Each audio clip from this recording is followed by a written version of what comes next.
Kayo po ba mga bossing ko ay isa sa mga mananaya? Lahat ng mga mananaya ay naniniwala sa mga pampaswerte. Mahilig yan sa mga pampaswerte na pinaniniwalaan nila na iyon ang magiging dahilan kung bakit sila ay suswertihin lalo na sa kanilang mga tinatayaan.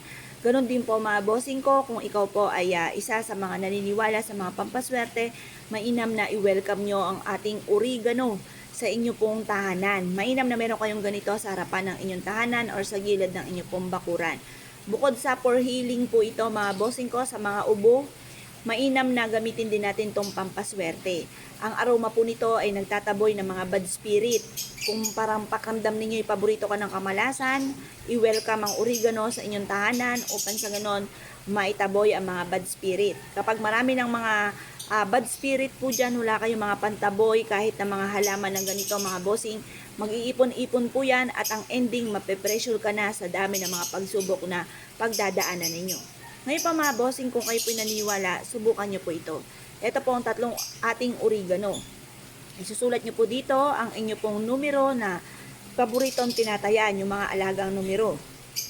At pagkatapos, bago kayo tumaya, ipahid nyo po ito sa inyo pong kanang kamay kung saan kayo ay magsusulat sa inyo pong tinatayaan. At mag-wish positive lamang, sabihin nyo po na mananalo na ako ng jackpot or magkakaroon ako ng maraming pera.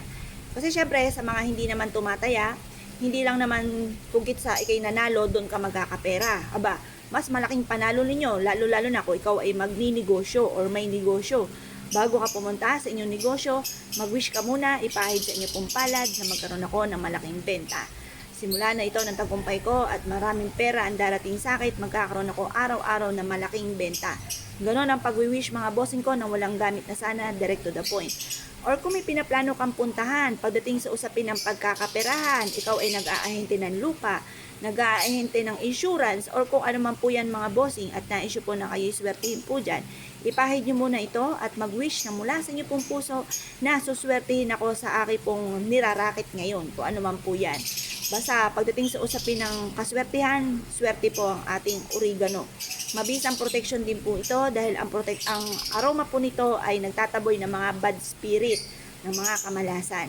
Ngayon po, gawin niyo po ito ng mga 6:30 or kaya po alas 7, matatapos ang ating mga pampaswerte hanggang alas 8 ng umaga. Mas mainam mga bossing ko, positive kalabang habang ginagawa niyo po ito para mabilis ang talab. At concentrate ka po sa pag-wish kasi kapag lumilipad ang isipan, iba ang binubukan ng bibig, iba rin ang tinatakbo ng ating isipan at damdamin, hindi po rin yan matutupad. Kaya minsan sabihin natin, bakit ganon wa effect? Kasi po, lumilipad ang inyong isipan, hindi kayo nagpo-focus sa inyong po mga wishes.